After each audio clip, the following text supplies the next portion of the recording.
विषय हिंदी, कक्षा 7, अध्याय 3, मजदूरी। ये कहानी है। लूट खसोट का बाजार गर्म था। उस गर्मी में इजाफा हो गया जब चारों ओर आग भड़कने लगी। एक आदमी हारमोनियम की पेटी उठाए खुशी खुशी गाता जा रहा था।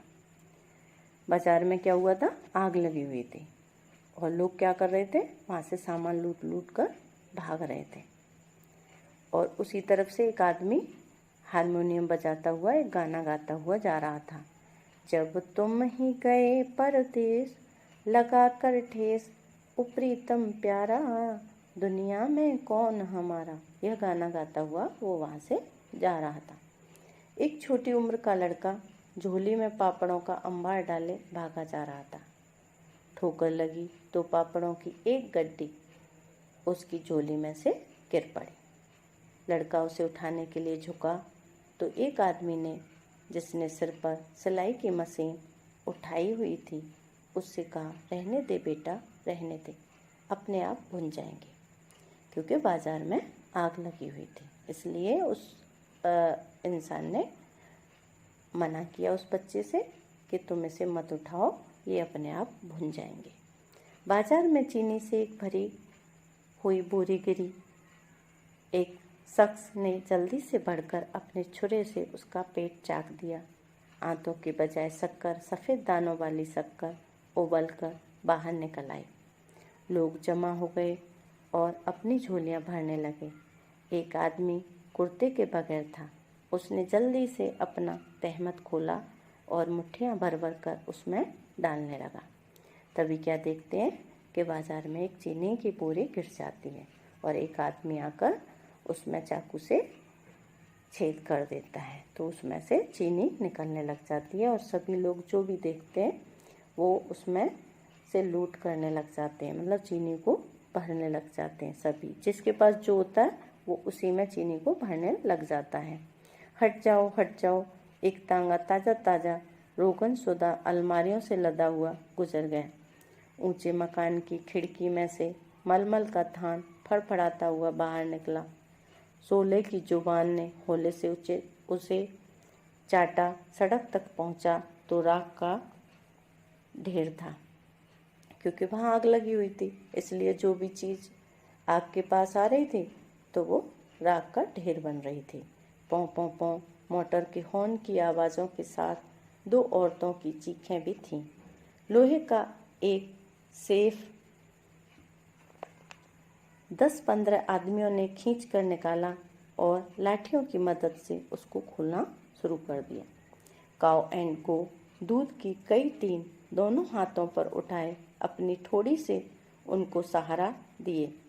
एक आदमी दुकान से बाहर निकला और आहिस्ता आहिस्ता बाजार में चलने लगा। बुलंद आवाज़ आई, एक बहुत तेज आवाज़ आई, आओ आओ, लेमोनेड की बोतलें पियो, गर्मी का मौसम है। तभी देखते हैं कि एक इंसान कह रहा है कि लेमोनेड की बोतलें पी लो क्योंकि गर्मी बहुत है। गले में मोटर का टायर डाले हुए आदमी ने 2 बोतलें लीं और शुक्रिया अदा किए बिना चल दिया। एक आवाज़ आई, कोई आग बुझाने वालों को तो खबर दे दो, सारा माल जल जाएगा। किसी ने इस मशवरे की ओर ध्यान न दिया।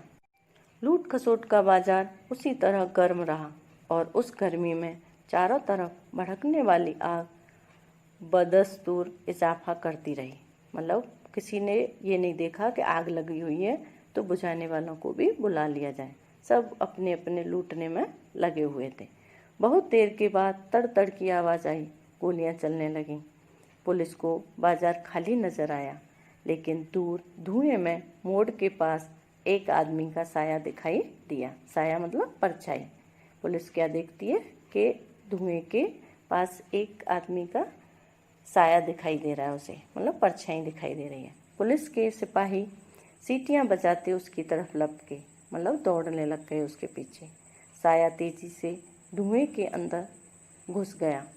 धुएं का इलाका खत्म हुआ तो पुलिस के सिपाहियों ने देखा कि एक कश्मीरी मजदूर पीठ पर वजनी बोरी उठाए चला जा रहा है। तभी पुलिस क्या देखती है कि एक कश्मीरी जो मजदूर है वो अपनी पीठ पर एक बहुत ही भारी सी बोरी लेके भगा चला जा रहा है। सीटियों के गले खुश हो गए, मगर वह कश्मीरी मजदूर न रुका। उसकी पीठ पर वजन था, मामूली वजन नहीं, एक भरी हुई बोरी थी, लेकिन वह यूं दौड़ रहा था मानो पीठ पर कोई वजन है ही नहीं। सिपाही हाँफने लगे। एक ने तंग आकर पिस्तौल निकाला और दाग दिया। मतलब जब वो थक गए सिपाही तो उन्होंने एक ने पिस्तौल निकालकर उस कश्मीरी मजदूर पर गोली चला दी। गोली कश्मीरी मजदूर की पिंडली में लगी, बोरी उसकी पीठ पर से गिर पड़ी। जब उसकी पिंडली में गोली लग गई तो बोरी उसकी पीठ से गिर गई। घबराकर उसने अपने पीछे आहिस्ता आहिस्ता भागते सिपाहियों को देखा। तो कश्मीरी मजदूर क्या होता है, घबरा जाता है और वो देखता है कि पीछे मेरे सिपाही पड़े हुए हैं। पिंडली से बहते हुए खून की ओर भी गौर किया। उसने देखा कि मेरी पिंडली से खून बह रहा है, लेकिन एक ही झटके से बोरी उठाई और पीठ पर लादकर फिर भागने लगा। सिपाहियों ने सोचा जाने दो, जहन्नुम में जाए। पहले तो सिपाहियों ने सोचा छोड़ दो, कहीं भी जाए, हमें क्या लेना है, मगर फिर उन्होंने उसे पकड़ लिया। रास्ते में कश्मीरी मजदूर ने कई बार कहा, हजरत आप मुझे क्यों पकड़ती है? मैं तो गरीब आदमी होती, चावल की एक बोरी लेती, घर में खाती, आप नाहक मुझे गोली मारती, लेकिन उसकी न सुनी गई। अब कश्मीरी मजदूर कहता है, साहब आप मुझे मत पकड़ो, मैं तो एक गरीब आदमी हूँ और मैं तो सिर्फ एक चावल की बोरी ही ले जा रहा हूँ। लोग तो बहुत कुछ लेके जा रहे हैं वहाँ से भाग भाग के, तो आप मुझे क्यों पकड़ रहे हो? लेकिन यह बात उसकी किसी ने नहीं सुनी। थाने में कश्मीरी मजदूर ने अपनी सफाई में बहुत कुछ कहा, मतलब बहुत मिन्नतें करी उसने, लेकिन थानेदार ने उसकी एक भी नहीं सुनी। हजरत दूसरी लोग बड़ा बड़ा माल उठाती, मैं तो फ़कत एक चावल की बोरी लेती। हजरत मैं बहुत गरीब होती, हर रोज़ भात खाती। अब वो मिन्नतें कर रहा है कि मैं तो बहुत गरीब हूँ और हर रोज़ भात खाता हूँ, तो मुझे छोड़ दीजिए। जब वह थक हार गया तो उसने अपनी मैली टोपी से पसीना पोंछा और चावलों की बोरी की तरफ हसरत भरी निगाहों से देखकर थानेदार के आगे हाथ फैलाकर कहा, अच्छा हजरत तुम बोरी अपने पास रखें, मैं अपनी मजदूरी मांगती 4 आने। जब उसकी सुनी नहीं गई तो उसने कहा कि ठीक है, आप इस बोरी को अपने पास रख लो और मुझे मेरी मजदूरी दे दो, जो मैं वहाँ से इस बोरी को उठा के लाया हूँ, उसकी मुझे मजदूरी चाहिए 4 आने। इसलिए इस कहानी का नाम मजदूरी रखा गया है। धन्यवाद।